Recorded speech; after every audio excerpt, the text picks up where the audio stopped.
Hey guys, Max19, welcome back to another tryout. Today's tryout is on Glacier 3, The Meltdown. I was originally going to do a video on this like a year ago or so. It might not have been that long. Last winter at some point. But I loaded up on this computer, and it's an old game, so it does that thing where it full screens and screws all your stuff up, and then I can't get to OBS properly to start recording or make sure that it's capturing the game properly. And so I had to wait until I had fixed up my old laptop to a point where I could use it again so that I could record the laptop directly to play like that, like I did with my full playthrough of 1953 KGB Unleashed. And so when I went to do that originally, I had, Steve show up, and it was like 11 minutes or something. It's like, I've never opened this game before. I don't know why it's saying I played 11 minutes in 2015. I'm almost certain I've never opened this before. And then, because of my attempt to play it back then, when I was trying to do it, like, last winter, when I went to play it this time, it was like 18 minutes or something. I've not played this game. Steam just showed that I had like 20 minutes of playtime on it. And even now, like, I've kind of barely played it. And the reason for that is the game bad. Game bad. I knew this going in. It's got like mostly negative reviews or whatever on Steam. I don't even remember where exactly I picked up this game. But like, don't bother playing this. It seems to be, I don't know which one's the port, but there is a Wii version of this game and there's a PC version of this game. And I'm not sure if this is a really terrible port of a Wii game or like what. That's where I'm sort of like, whatever. But like, I went and I looked at this dev, and the dev is Team 6, who's known for Flat Out 3, which is considered the worst Flat Out game. Road Rage, which was considered like the second worst game of 2017 or something. And Taxi Chaos, which was like the 7th worst game of 2021, I think is what it said on the Wikipedia page. So they don't have a great track record either. So it's like, I knew what I was getting in for to an extent. I picked this largely because I knew it was bad, but sometimes you'll play a bad game and it's not that bad. But like, it took a while. I had to do a bunch of setup for this one. Because this is a bad PC port, or whatever, it doesn't have control options in the settings. You can't go in and adjust your controls. And this is a game that I'd want to play with a controller. It does not have controller support. So in order to figure all that out, I had to go look at like the discussions pages on Steam, and I found a page where someone found in the files the config file or whatever that has all the controls in it. So like, okay, here's all the controls. And so what I did is, it took me like 10-ish minutes, and I just went down through that list and mapped all of the controls to controller buttons using Anti-Micro X. The Xbox Series controller it's basically just the Xbox One controller. And that took me like 10-ish minutes. I got it sort of set up from just based on what the thing said, okay, I think I have enough controls to play the game. And then I spent over 30 minutes trying to get the game to output sound through my HDMI. This was something that was very weird. I don't really understand why it was happening. But for some reason, when I opened the game, my computer would entirely stop outputting audio via the HDMI until I unplugged the HDMI cable and plugged it back in.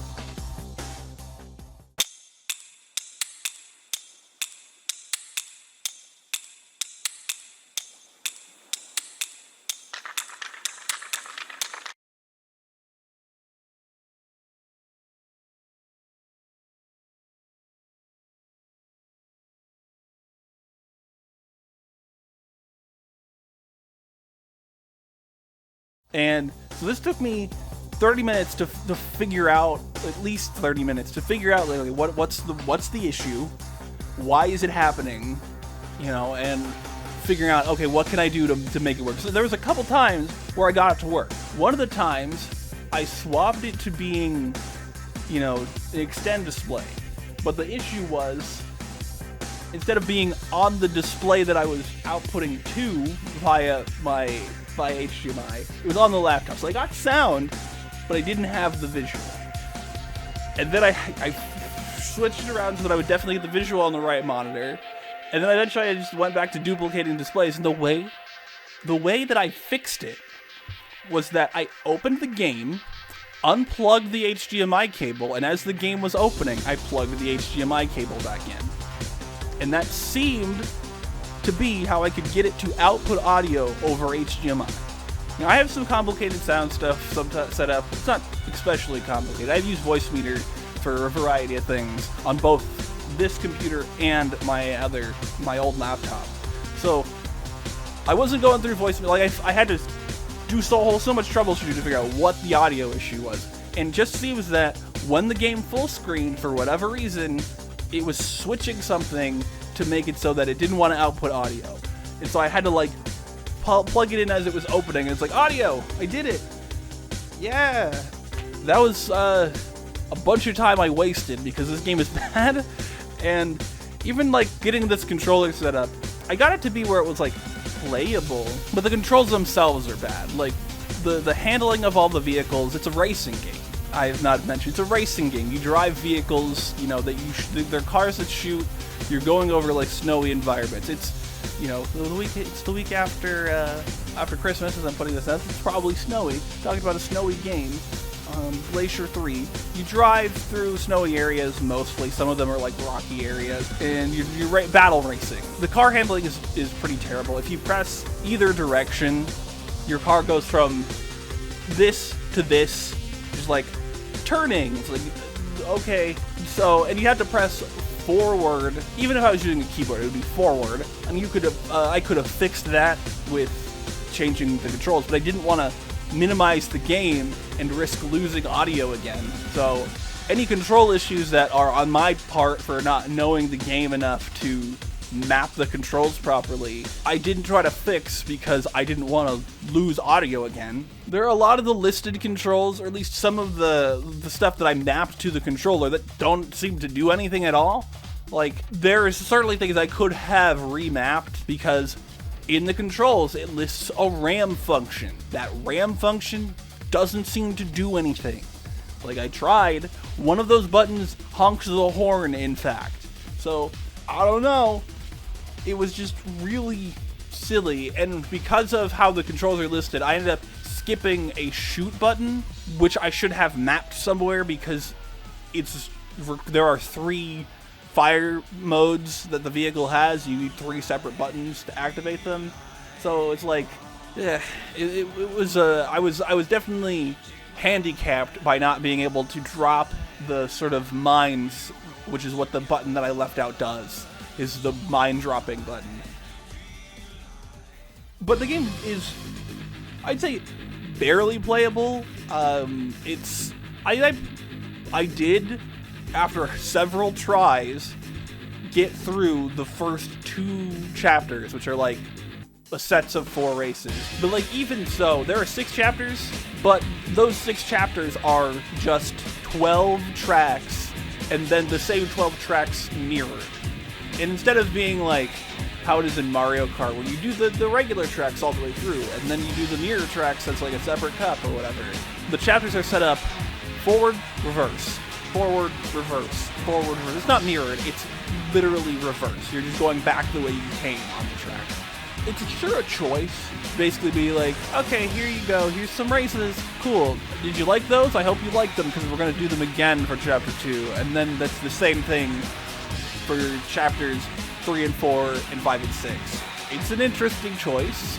I'll just give it that. If I had to say something good about the game, is that the music is okay. It's sort of on par for what you'd expect out of this sort of era of arcade racing game. I wouldn't say it's great, but it's fine. It's passable for the vibe they're going for. And the music is by someone called Redshirt Theory, if you want to check that out yourself. Overall, I only really played like 30 minutes or so because of all of the time I had to do setting up. It was like a 40-minute setup, and it wasn't really worth it to take the time to set the game up and then be like, okay, yep, it's definitely bad. I've experienced firsthand this game is not very good, but I did get to make this video out of it, so there's at least that, I guess.